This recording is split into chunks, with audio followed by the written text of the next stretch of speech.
Al Señor le ha placido esta mañana escogerme para traer el mensaje. Así que estoy muy honrada, muy agradecida al Señor por la oportunidad. Así que comencemos orando, ¿verdad? Poniendo este tiempo en las manos del Señor. Padre, alabamos y glorificamos, Señor, tu nombre. Te doy la gloria y la honra, Señor, a ti. Te pido, Padre Santo, Dios Todopoderoso, que establezcas tu paz en este lugar, establece la paz en nuestros corazones, para que podamos recibir, Señor, la enseñanza que tú tienes para el día de hoy, Padre. Utilízame como tú quieras hacerlo, Señor, y este tiempo está en tus manos. En el nombre poderoso de Jesús, oramos. Amén. Amén. Y vamos a buscar en nuestras Biblias Marcos 8, del 34 al 35. Va a ser nuestro texto base para la enseñanza de esta mañana. Marcos 8, 34 al 35.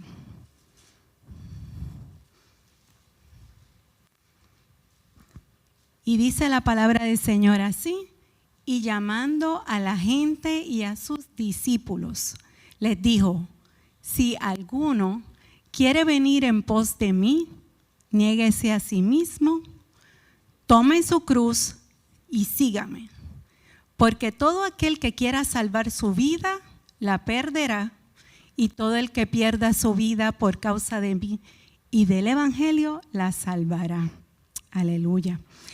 Y Jesús dijo estas palabras a la gente, porque dice ahí, llamando a la gente y a sus discípulos. Pero antes de eso, ¿qué estaba pasando? Estaba Jesús haciéndole una enseñanza a sus discípulos, hablándole, diciéndole: mire, es necesario que yo padezca, es necesario que yo muera y después voy a resucitar. Digo, lo estoy poniendo en mis palabras, ¿verdad? Y ahí vino Pedro en su humanidad, ¿verdad? Porque amaba a Jesús, pero le dijo: ay no, Jesús, Señor, que esto no te acontezca. Pero viene Jesús y le dice: apártate de mí, Satanás, porque no estás poniendo las cosas en las miradas de Dios, sino en lo de los hombres.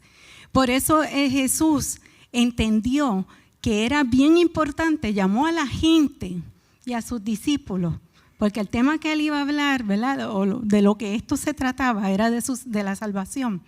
Entonces Jesús le dijo a la gente, los llamó también, ¿ves?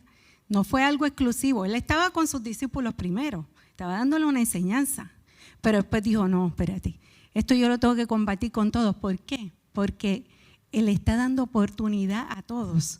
Todos tenemos la oportunidad de seguir sus pasos y de modelarlo a Él, porque Él es la salvación, es el que nos va a llevar al camino de la salvación. Entonces, Él sabía, cuando Jesús hizo ese llamado y llamó a la gente, sabía que dentro de esa gente había personas que iban a recibir la enseñanza, iban a recibir la palabra, pero a lo mejor no la iban a entender. ¿Ves? Había gente también dentro de ese grupo que a lo mejor los afanes del mundo le iban a quitar esa palabra, esa enseñanza, pero aún así Jesús quería que todos le escucharan. Ahí va a haber gente también que con buena tierra, que iban a producir y dar fruto. Así que lo que les quiero decir con esto es que la oportunidad es abierta, es para todos. Jesús esperaba que todos escucharan esa palabra. Entonces, Jesús estaba haciendo un llamado abierto. Pues como les digo, todos tenemos la oportunidad de seguirlo y modelar sus pasos.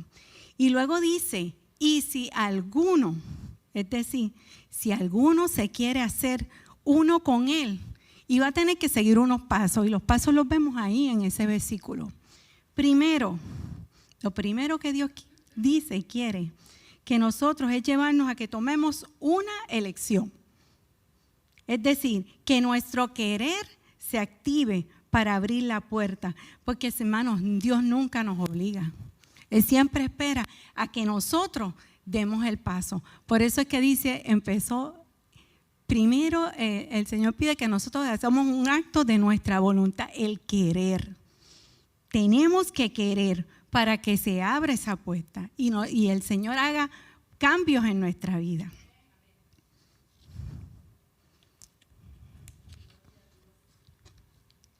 Lo segundo que dice ese versículo poderoso es negarse a sí mismo. Primera de Pedro 4, del 1 al 2, nos dice que Cristo, puesto que Cristo ha padecido por nosotros en la carne, nosotros también armados del mismo pensamiento, pues quien ha padecido en la carne, terminó con el pecado, para no vivir el tiempo que resta en la carne conforme a las concupiscencias de los hombres, sino conforme a la voluntad de Dios. Y este versículo tiene unos aspectos muy importantes, tiene unos términos muy importantes que nosotros debemos de enfatizar y resaltar. Habla primero que tenemos que terminar con el pecado. Y lo segundo dice que no vivir en la carne. Y mencionan estas dos cosas porque estas dos cosas tienen que ver con negarnos a nosotros mismos. Ya lo que normalmente nos induce a actuar son los deseos de la carne. Y solo cuando nos negamos es cuando podemos cambiar en nosotros esa tendencia y poder llegar a ser la voluntad del Señor. Tenemos que doblegar la carne, hermano. Es muy, muy importante para nosotros poder continuar y avanzar. Negarse a sí mismo también implica que nosotros, a medida que vamos caminando con el Señor, querramos aceptar esa corrección. Porque el Señor dice en Proverbios 3, del 11 al 12, dice: no menosprecies, hijo mío, el castigo de Jehová, ni te fatigues de su corrección, porque Jehová al que ama castiga, como el padre al hijo a quien quiere. Si nosotros recibimos la corrección del Señor, aunque nos duela, hermano, siéntanse felices y contentos porque quiere decir que el Señor le ama. Ahí lo está diciendo su palabra, ¿verdad? Y así que negarse a sí mismo es eso, aceptar esa corrección. Esto quiere decir que si aceptamos seguir a Jesús, debemos entender que Dios nos va a amar tanto que va a haber momentos en que nos va a querer reprender. Nos tiene que reprender, porque si nos deja por nuestra cuenta, vamos a seguir el camino por otro lado. Él nos va a estar corrigiendo todo el tiempo. Tercero. El otro que nos enseña es tomar la cruz. Tomar la cruz implica no solo morir cada día a mi carne, sino ser consciente que también hay una lucha constante entre la carne y el espíritu, ¿verdad? En el ser de nosotros. Por eso es que muchas veces se hace tan difícil, porque hay una lucha. La carne, ¿ves? Dice la palabra que el espíritu quiere, pero la carne es débil, ¿ves? Y nosotros estamos constantemente en esa lucha. Dice el Evangelio de Lucas, menciona, cuando hablamos del versículo de Marcos, versículo base, ¿verdad?, que comenzamos esta enseñanza. Dice Lucas que esta porción añade la frase de cada día, o sea que nosotros cada día tenemos que estar dispuestos a tomar nuestra cruz y a crucificar nuestra carne todos los días. ¿Qué nos dice Efesios 2, 16? Veamos. Y mediante la cruz reconciliar con Dios a ambos en un solo cuerpo, matando en ella las enemistades. Vamos a mirar el versículo en Romanos 8, 7, porque nos completa y nos dice qué son esas enemistades. Lo dice ahí: por cuanto los designios de la carne son enemistad contra Dios, porque no se sujetan a la ley de Dios, ni tampoco pueden. Los designios de la carne es poner la mirada en atender los deseos carnales, es pensar en las cosas de la carne, y según dice la Escritura, eso nos lleva a la muerte, hermano. Nos lleva a la muerte espiritual, pero también pudiera ser física también, ¿verdad? Pero si nosotros seguimos atendiendo el asunto, ¿verdad?, atendiendo los deseos de la carne, eso es lo que nos va a llevar a la muerte. Pero ¿qué pasa? Tan pronto crucificamos la carne, nos hacemos uno con Cristo. ¿Qué nos dice Gálatas 2:20? Dice el apóstol Pablo: con Cristo estoy juntamente crucificado, porque ya no vivo yo, mas vive Cristo en mí. Y lo que ahora vivo en la carne, lo vivo en la fe del Hijo de Dios, el cual me amó y se entregó a sí mismo por mí. Pablo en su carta a Gálatas dice que con Cristo está juntamente crucificado.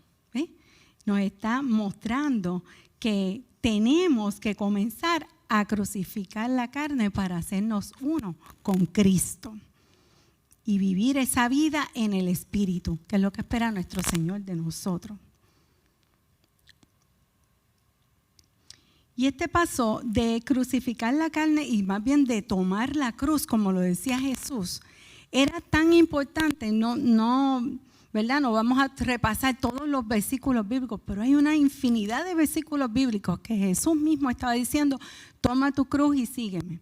Y toma tu cruz, y, ¿verdad? Y las instrucciones que le diera a esa persona. Era un paso fundamental el poder tomar la cruz. Vamos a ver qué dice Marcos 3, 10, 38. Marcos 10, 38 dice: y el que no toma su cruz y sigue en pos de mí no es digno de mí. La importancia de eso, no seríamos dignos del Señor si no estamos dispuestos a tomar nuestra cruz diariamente. Lucas 14, 27 nos dice: y el que no lleva su cruz y viene en pos de mí no puede ser mi discípulo. Y si no somos discípulos de Jesús, pues no podemos llegar a alcanzar la salvación, no vamos a crecer, no vamos a llegar a ver ese camino que ya Él trazó para nosotros. Lo cuarto que nos dice el versículo base es que tenemos que seguir a Jesús. Dice Primera de Pedro 2:21. Para que esto fuisteis llamados, porque también Cristo padeció por nosotros, dejándonos ejemplos para que sigamos sus pisadas. Cuán importante es poder seguir el camino que Jesús ya trazó para nosotros. La meta de Dios para nosotros es que nos parezcamos cada día a Jesús, siendo Él el ejemplo para nosotros en todas las cosas y mostrándonos el camino que nosotros debemos de seguir. Juan 14:6 es un verso muy, muy conocido por todos nosotros, sé que se lo saben de memoria. Dice: Jesús les dijo: yo soy el camino, soy la verdad y la vida, y nadie viene al Padre si no es por mí, ¿verdad? Por eso es que nosotros tenemos que, es prescindible que nosotros sigamos a Jesús y procuremos parecernos a Él. Pero ¿qué pasa muchas veces, hermanos? Queremos nosotros hacer el camino a nuestra manera, a nuestra forma. ¿Cuántas personas escuchamos que dicen: no, yo no necesito pues ir a la iglesia, no necesito leer la Biblia, porque ya pues yo respeto al Señor, amo al Señor, pero en la Biblia están las instrucciones de todo lo que nosotros tenemos que hacer y todo lo que el Señor demanda. Así que no es la forma de nosotros, es a la forma de nuestro Señor. Les voy a contar una experiencia que tuve hace unas semanas atrás. Fui a visitar a mi hija. Ella vive como a una hora, aproximadamente 1 hora y media de acá, del área. Realmente yo no soy muy buena haciendo, ¿verdad?, memorizando rutas.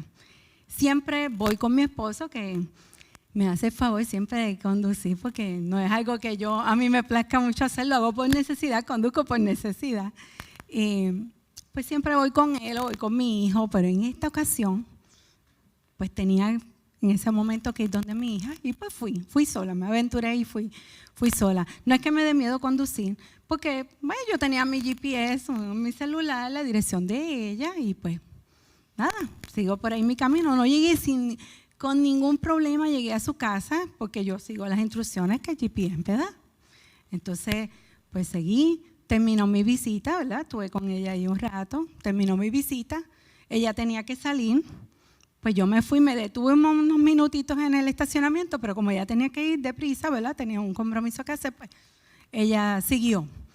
¿Qué pasa? Cuando me percato que ya voy a salir por el portón de su complejo donde ella vive, me doy cuenta de que no tengo mi celular.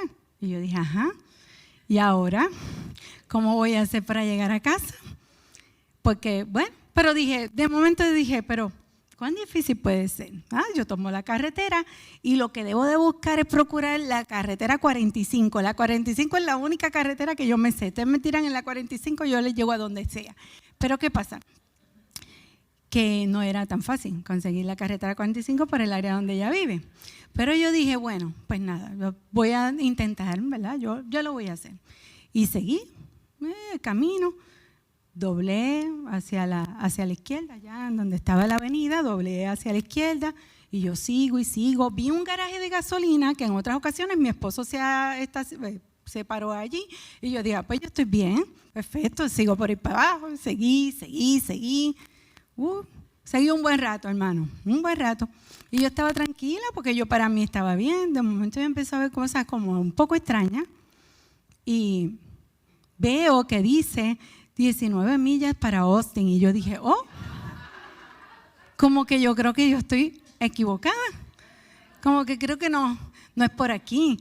Pero dije, bueno, déjame seguir un poquito más adelante, tratando de buscar un garaje de gasolina, algo. Yo decía, bueno, si veo algún policía, también me paro, porque pues no tenía forma. Mi otro GPS, aparte del teléfono, es mi esposo. Yo cuando hay algo que no entiendo muy bien, yo lo llamo a él y dice, él es muy bueno con todas las rutas. Bueno, le pedí al Señor, bueno, Señor, que yo pueda encontrar a alguien que me pueda dar dirección, porque también, ¿verdad? Pues, yo me defiendo un poco en el inglés, pero este asunto era bien importante y yo necesitaba entender bien las instrucciones. Pues vi unos caballeros muy amables, hablé con ellos, les pregunté, eran hispanos, les pregunté, mira, pues ellos me dijeron, sí, si tú tienes que regresar otra vez por donde venía, vuelve otra vez, sigue por ahí para abajo, vas a encontrar la 45. O sea, que en la intersección, en la avenida donde yo doblé hacia la izquierda, debí haber doblado a la derecha, ¿ok? Pues está bien, yo dije, pues esto es chévere. Seguimos. Sigo directo por ahí, las instrucciones de él. Paso por la casa de mi hija y de momento pensamiento, yo dije, pues debo de esperarla, porque así agarro mi celular. Entonces, pues, no llego sin problemas a mi casa. Pero dije, no, si él me dijo que yo siguiera por ahí, por arriba, y yo iba a encontrar la 45, pues no hay problema, yo voy a encontrar la 45. Seguí, no veía la 45 y veía carreteras esta, la otra. Y yo decía, ay, Dios mío. Por segunda vez ya estaba perdido otra vez. Por segunda vez. Pero ya no estaba tan tranquila, hermano. Ya me empecé a preocupar más porque después yo pensaba, va a caer la noche, ahí sí que no voy a tener forma de poder, ¿verdad? Digo, faltaba mucho para que cayera la noche, pero por la forma en cómo iba la cosa, no veía que estuviera yo avanzando. Entonces, me encontré de momento que dije, wow, ya me empecé a desesperar y dije, bueno, me estacioné en un garaje de gasolina, hermano, y les digo que empecé a llorar y a llorar y a llorar. Era como una desesperación, un quebranto, porque yo decía, Señor, ¿cómo yo voy a llegar a mi casa? No tengo forma, o sea, yo no voy a entender, quizás alguien más me puede dar dirección, yo no, ¿verdad? Realmente las carreteras acá no las conozco. Entonces empecé a clamarle al Señor, pero con una fuerza en mi corazón, como que estaba quebrantada, pero bien quebrantada. Y yo empecé a orarle, Señor, dame la dirección para yo poder llegar a mi casa. Dame la luz, ¿cómo yo puedo hacer para llegar a casa? Enséñame la carretera que yo tengo que guiar. Hermano, les digo sinceramente que levanté la mirada, yo estaba en el garaje, levanté la mirada así allá vi algo, no les puedo decir lo que vi, el letrero que leí. Yo dije, por ahí, ese era como, el Señor me puso como un flashlight así, o algo me iluminó y ese letrero me dijo, por aquí es. Fue una experiencia, a pesar de que yo estaba tan triste y quebrantada en ese momento, pero fue una experiencia maravillosa, me enseñó el camino que yo tenía que seguir. Ese camino esa carretera que me iba a conducir a mi casa. Y cuando me senté a preparar esta enseñanza de hoy, vino a mi mente esa experiencia. Ustedes podrán decir, es una experiencia que puede pasar a cualquiera, es verdad, pasó a cualquiera, pero el Señor me quería enseñar algo. Eso es lo más maravilloso, que Dios me quería enseñar algo con esta experiencia. Y les voy a mostrar lo que Dios me dio cuando recordé esta experiencia mirando este mensaje. Número 1, descuidé mi GPS, porque dejé mi celular abandonado ahí en casa de mi mamá, de mi hija, perdón. Y eso pasa cuando nosotros ignoramos el camino de Jesús, que Jesús ya trazó por nosotros. Él es nuestra ruta, Jesús es nuestra ruta. ¿Y qué pasa cuando nosotros lo dejamos a un lado y seguimos nuestra vida a nuestra manera? Nos perdemos. Y es importante que nos preguntemos, ¿dónde está Jesús en mi vida? ¿Dónde está Él quien me da la ruta? ¿Dónde está Él en mi vida? ¿Dónde lo tengo colocado yo? Lo segundo que el Señor me enseñó con esto fue que yo estaba siendo sabia en mi propia opinión. Proverbios 3:7 nos advierte y nos dice que nosotros no seamos sabios en nuestra propia opinión. Y en ese momento yo fui sabia en mi propia opinión. Porque como les dije, yo salí por el portón y yo dije, no, yo soy capaz de encontrar ese camino, esa ruta. Sabiendo yo que iba a ser un reto, porque no conozco las carreteras. Pero yo quise empecinada de que yo quería llegar hasta allá, hacerlo a mi manera. Lo tercero que me enseñó el Señor fue que tomé la ruta equivocada. No fue casualidad en mi experiencia que yo haya doblado a la izquierda, porque la sabiduría de Dios, según la Escritura, muchos versículos hablan de su sabiduría, está en el lado derecho. Yo tenía que tomar por ese lado derecho de la carretera y me iba a llegar y no me iba a perder. Cuarto, que me enseñó el Señor. Hasta después de un tiempo no me di cuenta que yo estaba fuera del camino. Pasó casi como 1 hora antes de que yo me viera y viera ese letrero que decía de Austin y ahí me diera cuenta. Hermanos, tenemos que examinarnos todos los días a ver dónde nosotros nos encontramos. Podemos estar fuera del camino y hace mucho tiempo y no nos vamos a dar cuenta porque el enemigo es bien sutil.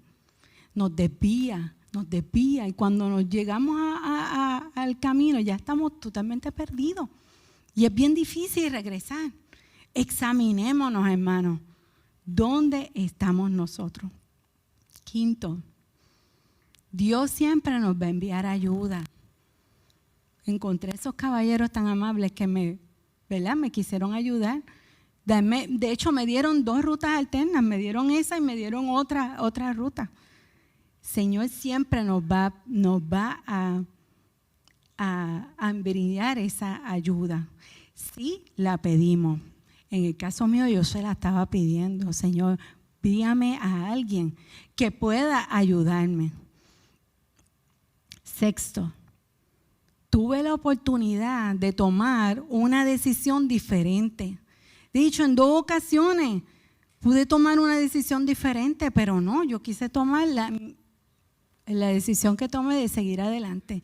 Tuve que tomar la decisión primero de quedarme en casa de mi hija y esperarla que ella llegara de su gestión, o cuando volví pasé por el camino, llegar y esperarla allí. Tuve la oportunidad, pero no tomé otra decisión. Eso pasa en nuestra vida también. Tenemos opciones, pero siempre escogemos, siempre no, muchas veces debo de decir, escogemos otra opción, que es la que nos conduce al camino donde nos vamos a perder. Y séptimo, cuando me rendí y clamé al Señor, Él me escuchó y me mostró el camino que me condujo sin equivocaciones, porque en ese momento cuando el Señor me iluminó el camino, lo hizo sin equivocación. Yo llegué directo a mi casa. El Señor siempre es la ruta, es el camino. Pero yo, ¿qué hice? Yo me quebranté, dije, Señor, me rindo y perdóname, porque fui sabia en mi propia opinión, así que ayúdame tú a salir de esta. Clama a mí y yo te responderé, dice la palabra. Así que, hermanos, no tenemos que inventar una ruta nueva. No tenemos que inventar un nuevo camino. Ya Jesús pagó ese precio por nosotros. Ya Jesús hizo el sacrificio por nosotros de venir acá y mostrarnos el camino que nosotros tenemos que seguir. Solamente tenemos que creerle. Y como dice, que ya lo leímos, creer en esa palabra que Él es el camino, Él es la verdad y Él es la vida. Aleluya. Creamos en eso, hermano.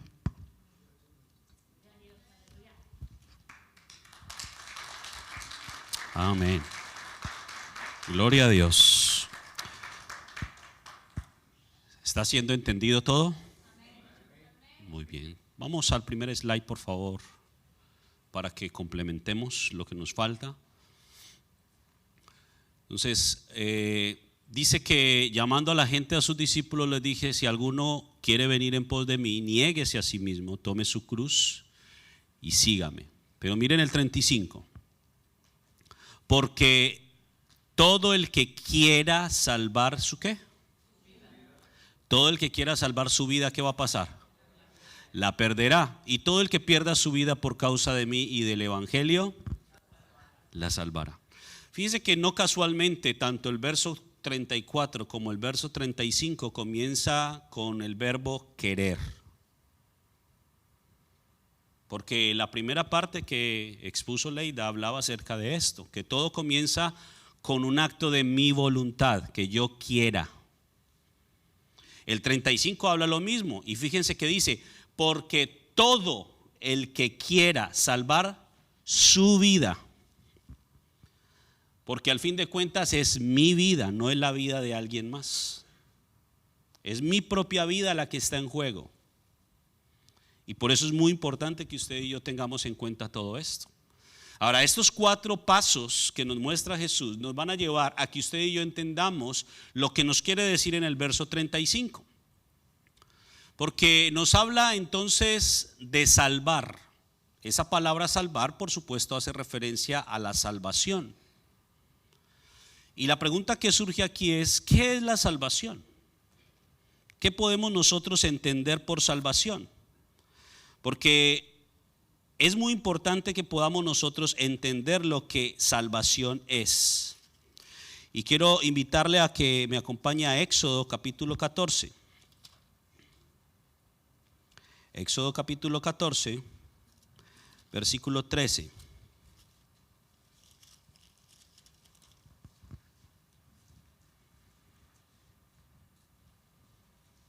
Éxodo capítulo 14, versículo 13. Mire lo que dice.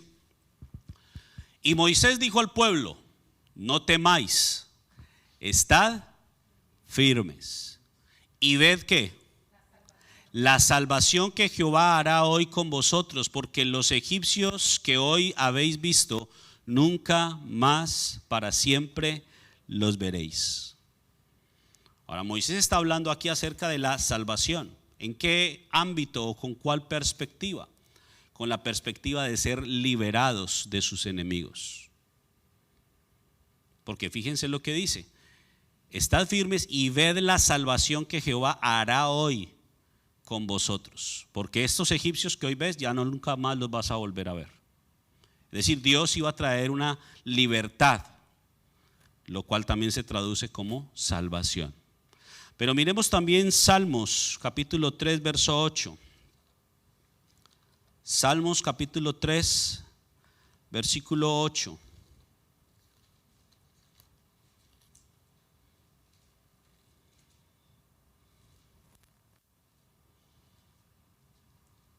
Miren lo que dice: ¿las salvaciones de quién? Las salvaciones de Jehová, sobre su pueblo o sobre tu pueblo sea tu bendición. Entonces, cuando hablamos de salvación, estamos hablando de algo que le pertenece al Señor. No es algo que me pertenece a mí o que está en mí, sino que viene del Señor. ¿Que yo lo puedo alcanzar? Sí.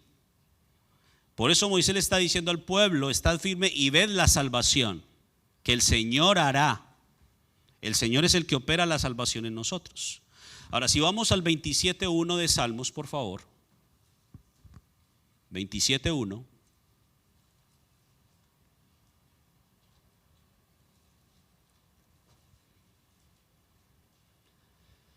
Dice, Jehová es mi luz y ¿qué más? Y mi salvación. ¿De quién temeré? Jehová es mi luz y mi salvación, ¿de quién temeré? Luz en la escritura hace referencia a la enseñanza. Proverbios capítulo 6, verso 23 dice, porque el mandamiento es lámpara y la enseñanza es luz. Es decir, que Dios viene a traer una enseñanza que nos va a llevar o que nos va a conducir a la salvación. Y quiero que mire por un momento, si me puedes poner, Axel, el cuadrito, el diagrama en uno de los slides, ese. Porque la enseñanza comenzó con un llamado que el Señor hace, no solamente a los discípulos, sino también a toda la gente. Un llamado que está abierto para todos, pero que depende de que yo lo acepte o lo rechace. Si yo lo acepto es porque quiero, me niego a mí mismo, tomo la cruz cada día y sigo las pisadas de Jesús. Por lo tanto, eso me va a conducir a la salvación. Pero si por lo contrario no lo quiero, no lo rechazo, es porque quiero seguir una vida en la carne y por lo tanto entonces lo que viene para mi vida es muerte. ¿Estamos bien hasta ahí? Entonces, si lo que viene para mí es muerte, al rechazar el llamado que Jesús hace, ¿qué puedo yo entender que sería salvación? Si es un opuesto a la muerte. Porque el 35 nos dice, el que quiera salvar su vida, la perderá. Entonces podemos entonces entender que salvación tiene que ver con la vida.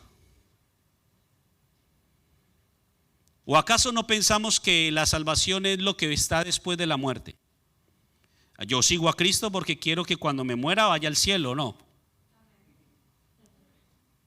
Mucha gente busca a Cristo por eso, porque cuando se muera quiere irse al cielo. Pero es muy importante entender qué es la vida. La Leida terminaba con Juan 14:6 y Juan 14:6 dice, yo soy el camino y la verdad y la vida y nadie viene al Padre sino por mí. En ese mismo verso hay 4 etapas en el proceso de nuestro desarrollo cristiano. Una etapa que se llama camino, una etapa que se llama verdad, una etapa que se llama vida y que eso me va a llevar a la vida eterna que es ir al Padre. Entonces, el Señor Jesús nos deja su ejemplo para que sigamos el camino. Y si estamos siguiendo el camino, eventualmente ese camino nos va a llevar a la verdad, a que conozcamos la verdad de Dios. Pero si somos como normalmente es el ser humano, porque el ser humano por naturaleza es bien sabio, pero en su propia opinión, entonces vamos a siempre a tomar el camino equivocado. Y después de mucho tiempo nos vamos a dar cuenta de que estamos bien perdidos. Y cuando nos damos cuenta de que estamos bien perdidos, también nos damos cuenta de que no solamente que hemos perdido el camino, sino también que hemos perdido tiempo. ¿Sí o no? ¿Cuántas veces después de habernos equivocado y entender nuestro error, decimos lo siguiente: si yo hubiera sabido antes, no lo hubiera hecho? Pero por eso el Señor con su palabra nos dice: hey, no seamos sabios en nuestra propia opinión. Temamos a Dios, que como lo veíamos ahorita en el preámbulo de la ofrenda acerca del temor al Señor, es aborrecer el mal, es buscar agradar a Dios en todo lo que Él quiere. Entonces necesitamos nosotros entender todo esto para que el camino me lleve a la verdad.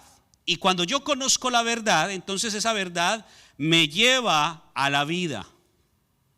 En donde ya yo conociendo la verdad, yo desarrollo mi propósito en Dios. Y cuando termino mi propósito en Dios, en esta existencia, entonces viene como resultado la vida eterna.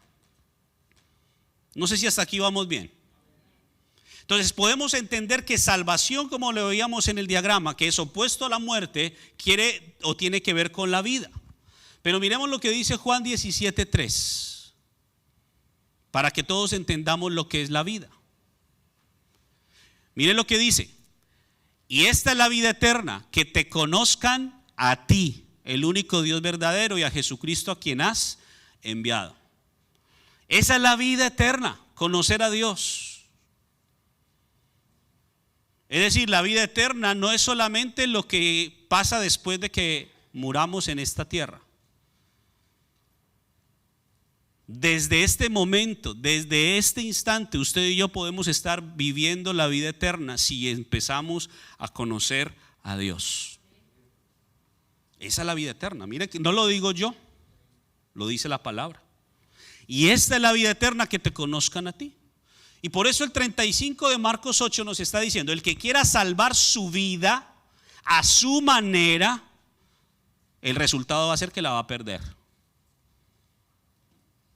Pero el que quiera perder su vida, pero fíjense cómo le agrega esto: por causa de mí, dice Jesús, y del evangelio, la salvará.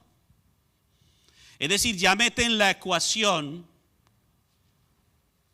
la luz que es Él, porque Jesucristo es la luz, que Él es la sabiduría de Dios, según 1 Corintios 1:24. Entonces, ¿qué está diciendo? Si usted pierde su vida, o desea, o más bien está dispuesto a perder su vida, buscando la sabiduría que es Jesucristo, buscando anunciar esa sabiduría que son las buenas nuevas, entonces el resultado para usted y para mí va a ser salvación. Y por eso es muy importante entender qué es la vida, conocer a Dios. Pero esto me lleva a algo bien interesante que el Señor me mostraba en Esdras. Acompáñenme al libro de Esdras.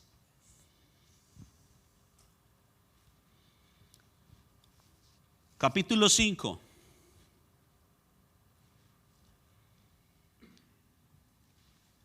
Esdras capítulo 5, versículos 1 al 3.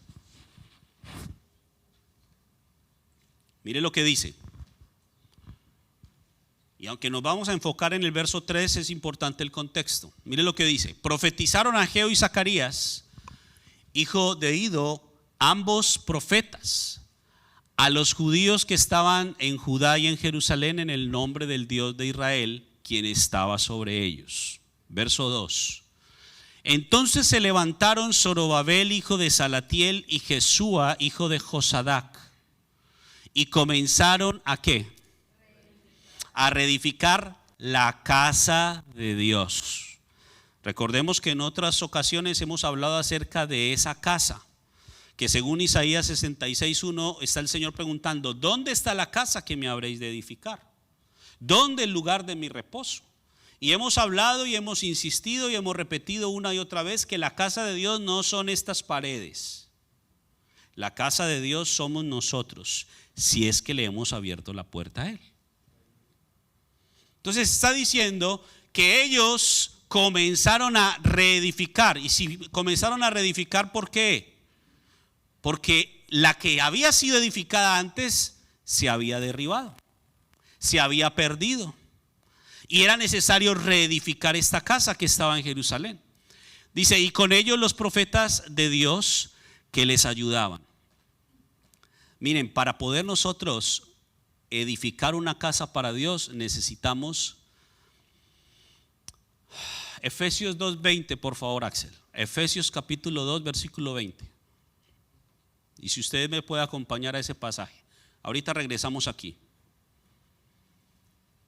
Efesios capítulo 2, versículo 20.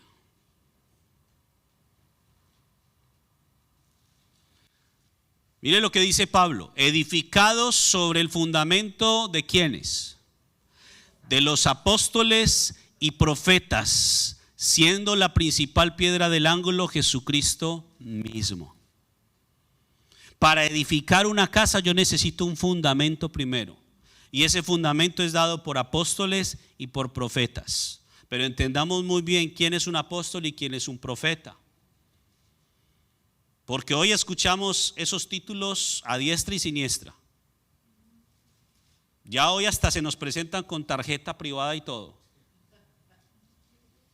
Pero ¿quién es verdaderamente un apóstol y un profeta según la Escritura?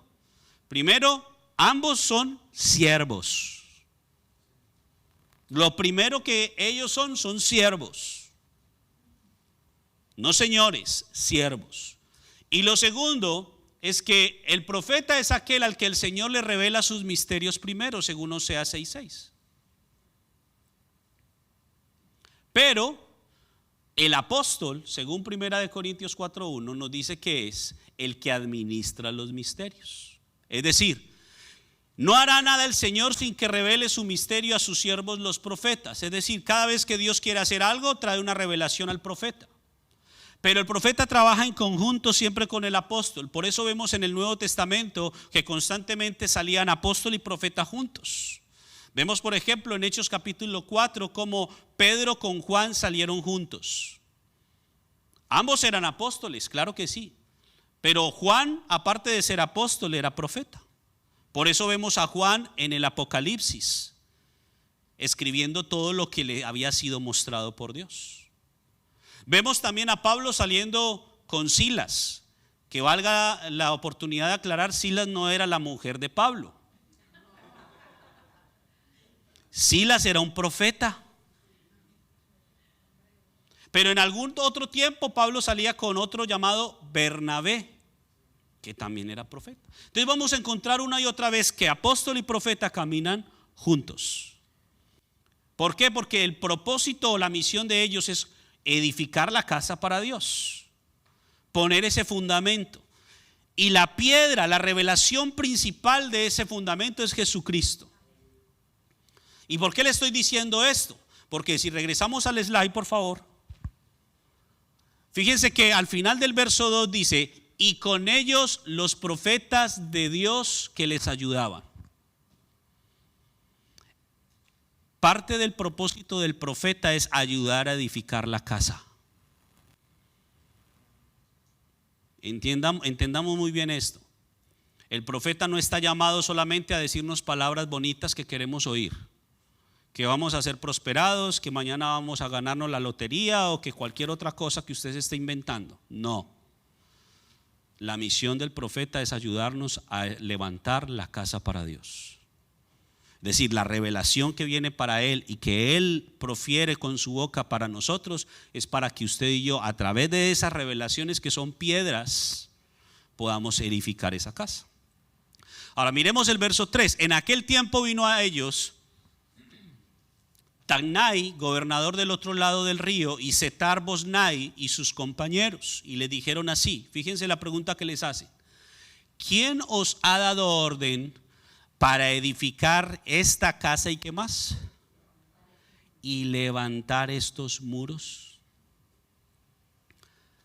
Miren, las casas indiscutiblemente tienen muros, ¿sí o no? No importa de qué material, pero tienen muros. En Latinoamérica vamos a encontrar que lo más común es el ladrillo. Vamos a edificar casas de ladrillo, muy parecidas a como usted ve aquí las paredes. Sabemos que aquí por la normatividad del área pues es madera, recubierta de diferentes materiales, puede ser piedra, puede ser siding, puede ser cualquier otro. Pero irrestrictamente toda casa debe tener muros. Y los muros son muy importantes y vamos a ver qué tiene que ver esto.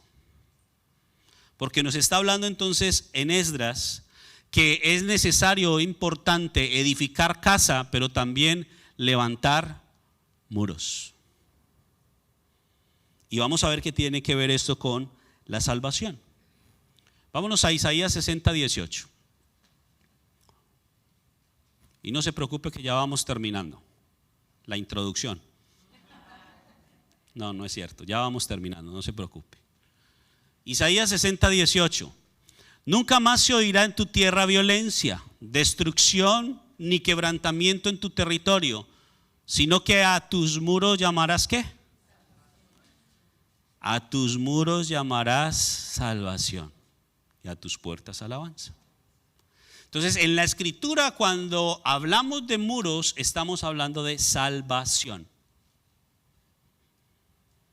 Cuando miramos el contexto del pasaje con que inició esta enseñanza, los versos previos nos hablan acerca de cómo Jesús estaba con sus discípulos, y una de las preguntas que Jesús le hace a sus discípulos es: ¿quién dicen ustedes que soy yo? Y Pedro responde: tú eres el Cristo, el Hijo del Dios viviente. Y maravillado Jesús dijo: wow, Pedro, no te lo reveló carne ni sangre, sino mi Padre que está en los cielos. Es decir, esa declaración de Pedro era una revelación que recibió de Dios, y por eso Jesús le dice: por lo tanto yo te digo que tú eres Pedro, y sobre esta piedra, sobre esa declaración hacía referencia a una piedra que se usa para poder levantar un muro. Sobre esa piedra o sobre esa roca dice: edificaré mi iglesia, mi casa. Porque usted y yo somos iglesia. Vuelvo y le repito, no es este edificio, es usted y soy yo. Entonces fíjense cómo la Escritura nos va mostrando las cosas importantes que debemos tener en cuenta. Y cuando habla de muros, entonces está refiriéndose a la salvación. A tus muros llamarás salvación. Ahora vámonos a Filipenses 2:12, y con esto rematamos para que demos la conclusión final. Filipenses capítulo 2:12, verso 12.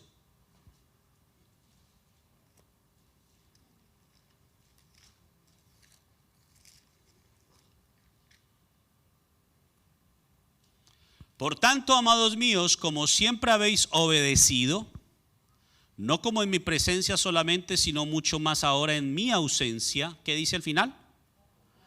Ocupaos ¿en qué? En vuestra salvación con temor y temblor. Miren lo que dice: ocupados, no preocupaos. Porque la preocupación es muy fácil de adquirir, pero dice ocuparnos. Ponernos en acción. ¿Para qué? Para que podamos levantar esos muros, para que podamos edificar esa casa que tiene muros.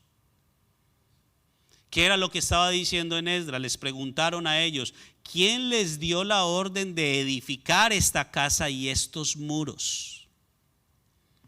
Una casa sin muros no es casa, necesita los muros. ¿Qué quiero decir con esto? Que el Señor lo que quiere es que usted y yo aprendamos que debemos querer buscarlo a Él, debemos venir a Él, tomar nuestra cruz y seguirlo. Y ese proceso nos va a llevar o nos va a permitir que estemos edificando los muros, es decir, la salvación en nuestra vida. A lo que quiero llegar es a esto: la salvación no es solamente un estado que adquiero cuando me muero. La salvación es el resultado de un proceso que yo estoy ejecutando desde ya. Porque lo que está diciendo el verso 35 dice: el que quiera salvar su vida la va a perder. El que quiera seguir viviendo su propia vida como quiere, a su propia manera, que es vivir en la carne, lo que va a encontrar como resultado va a ser la muerte. Pero el que esté dispuesto, el que quiera entregar su vida, sacrificar su vida, pero miren lo que entra en la ecuación: por causa de mí y del evangelio. Dice que entonces la va a salvar. Entonces lo que está diciendo es que el hecho de yo querer venir a Jesús, tomar mi cruz cada día y seguirlo, es un proceso que yo tengo que realizar continuamente en mi vida, y que ese es el proceso con el cual yo estoy levantando un muro. Le pregunto: ¿construimos una casa de un día a otro? ¿O toma tiempo? Toma tiempo. Y si la hacemos sin saber, no solamente va a tomar más tiempo, sino que posiblemente se eche a perder lo que construimos. Por eso necesitamos las instrucciones, para que podamos edificar correctamente. Y no vamos a encontrar las instrucciones en diferentes caminos si no es siguiendo a Jesús. No vamos a poder llegar a la vida sino a través de Jesús. Es decir, seguir el ejemplo de Jesús. Por eso leíamos en parte de la enseñanza, primera de Pedro 2:21, que habla de que nosotros debemos seguir sus pisadas. Todo en nuestra vida son elecciones. Todo. Desde que se levanta o se abre sus ojos en la mañana hasta que vuelve y los cierra en la noche. Todos son elecciones. Usted abrió sus ojos esta mañana y usted eligió si hoy iba a vivir feliz o si hoy iba a vivir con amargura. Usted eligió venir a la congregación o no venir a la congregación. Usted eligió desayunar o no desayunar. Desde lo más pequeño hasta lo más complejo, todos son elecciones. La pregunta es, ¿basado en qué eliges? ¿En tu propia opinión o en la voluntad de Dios para tu vida? Ahora, cuando yo entonces me convierto en un hijo, según lo que dice Romanos 8:14, que todo aquel que es guiado por el Espíritu de Dios, estos son hijos de Dios. Entonces ya tengo una conexión tal con Dios que mis elecciones van a estar alineadas con Él. Pero necesito yo dejarme guiar por el Espíritu de Dios.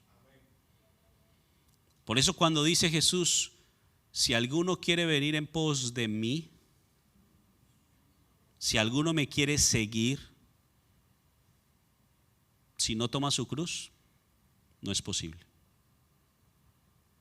Es necesario, es fundamental, es indispensable morir a la carne.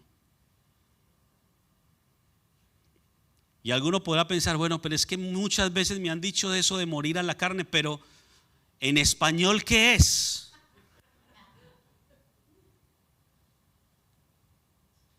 Miren, morir a la carne en palabras sencillas es dejar de hacer lo que yo quiero. Y muchas veces dejar de hacer lo que yo quiero implica que el Señor me va a decir que haga lo que no quiero, lo que no me gusta, pero que Dios sabe que es bueno para mí.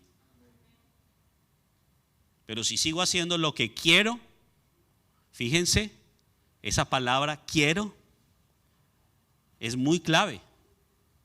Porque si yo no puedo doblegar mi voluntad a la voluntad de Dios, nada va a pasar. Mire, si usted individualmente no está dispuesto a doblegar su voluntad a Dios, puede orar Raimundo y todo el mundo por usted y usted no va a cambiar. Es así de simple, en serio. Y no estoy diciendo que la oración no tenga poder. Claro que lo tiene.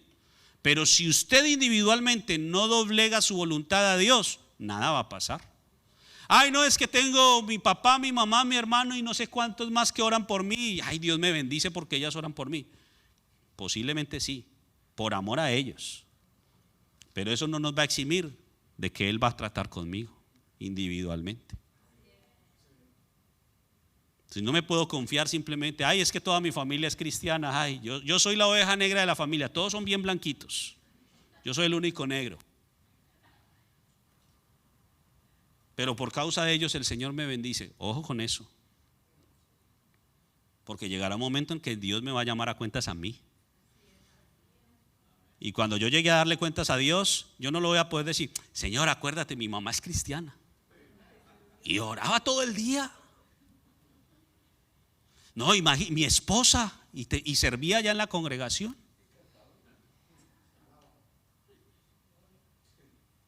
Bien por ellas. ¿Y tú qué hiciste? Mire, no eche saco roto esta enseñanza. Porque sé que puede parecer muy difícil. Y hay jóvenes que me escuchan hoy aquí y uno de joven puede pensar, ay, es que eso es muy difícil. Aunque no parezca, también fui joven. Y desde joven el Señor impactó mi corazón. Y no fue fácil. Viví la vida loca, sí. Siendo cristiano me equivoqué tantas veces, sí. Pero había siempre en mi corazón un deseo de querer agradarlo, aunque me equivocara una y otra vez.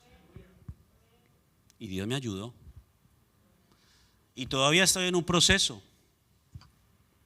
porque el Señor sigue perfeccionando nuestras vidas. El Señor sigue sacando un montón de suciedad que tenemos dentro. Pero Él comenzó en mí desde joven. No crea que yo vine al Señor porque dije, ay, ya se me acabó la vida loca y entonces, pues, ¿qué me queda ahí? Ser cristiano. No. Para mí fue una elección de vida. Yo quise. Y claro, influenció muchas cosas en mi vida desde niño, claro que sí. Muchas cosas que mi abuela sembró en mi vida desde niño, sí. Por eso, padres, no cesen de sembrar palabra en sus hijos. No cesen de orar por ellos, de hablarles del Señor. Porque yo, siendo un niño de 5 años, a mí me llevaban a la iglesia. Y yo me sentaba así como usted se sienta. Y en esa época sí que predicaban largo. Usted ahorita ya está mirando el reloj porque tiene hambre y se quiere ir a comer. Pero yo, siendo un niño de 5 años, yo me sentaba 2 y 3 horas escuchando al pastor predicar. Y no digo que quería, pues un niño de 5 años no quiere eso. Pero eso que sembró ella en mí, cuando llegué a los 16, 17 años, empezó a tocar algo, fibras de mi corazón. Y llegó el momento en que yo mismo le dije al Señor, yo quiero. Ya no es porque mi abuela me lleva, ya no es porque fulano dice, yo quiero.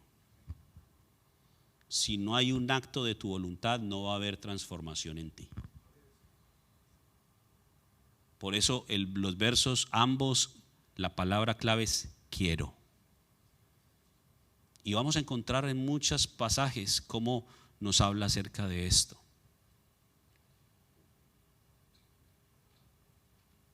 Un acto de tu voluntad. En una ocasión un joven rico se le acercó a Jesús y le dice, maestro bueno, ¿qué haré para heredar la vida eterna? Le dice Jesús, pues guarda los mandamientos. Le responde el muchacho, todos los he guardado desde mi juventud. Ah, qué bueno. Si quieres ser perfecto, anda y vende lo que tienes y dalo a los pobres. Fíjense esa frase, si quieres ser perfecto. La pregunta que el Señor te hace hoy es, ¿qué quieres tú? ¿Ganar tu vida o perder tu vida? ¿Qué quieres? La salvación es el resultado de aquellos que se esfuerzan por edificar su casa, piedra por piedra, hasta que se levanten los muros. Es un resultado de un trabajo que por supuesto no podíamos nosotros hacer si Jesús no hubiese venido a entregar su vida por nosotros. Pero Él ya hizo su parte, ahora nos toca a nosotros hacer la nuestra. Póngase de pie.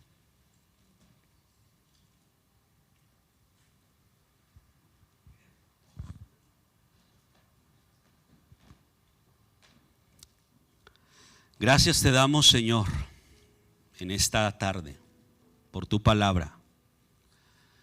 Gracias por hablarnos hoy día, por tu buen espíritu que siempre nos guía a toda la verdad. Señor, hoy nos presentamos tal cual como somos.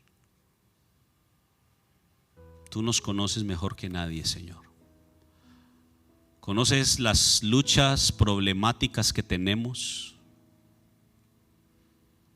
nuestras debilidades, nuestros errores.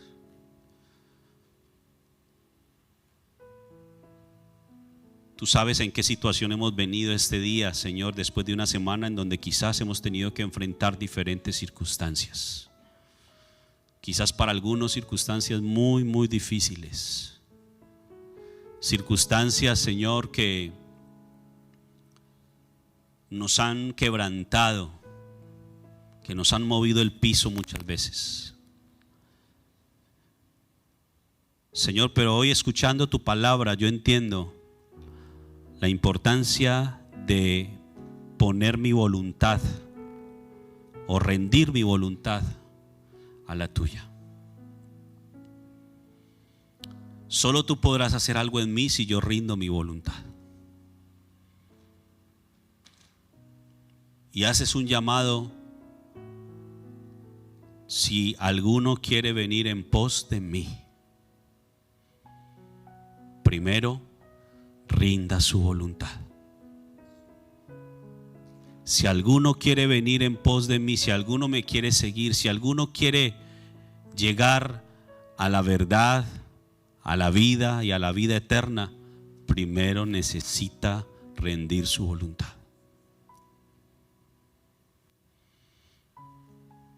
Espíritu de Dios, tú que tienes el poder de convencer a cada uno, haz tu obra este día. Trae convencimiento al corazón, Señor. Convence de pecado, de justicia y de juicio. Y permite, Señor, que en este día hayan corazones rendidos, doblegados delante de ti, para que te podamos seguir como tú quieres. Que rindamos todo, aún aquellas cosas que creemos que tenemos.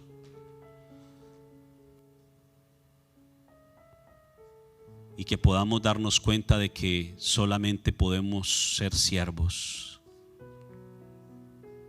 buscando agradar a aquel que es nuestro Señor. Te pido que traigas perdón y limpieza al corazón.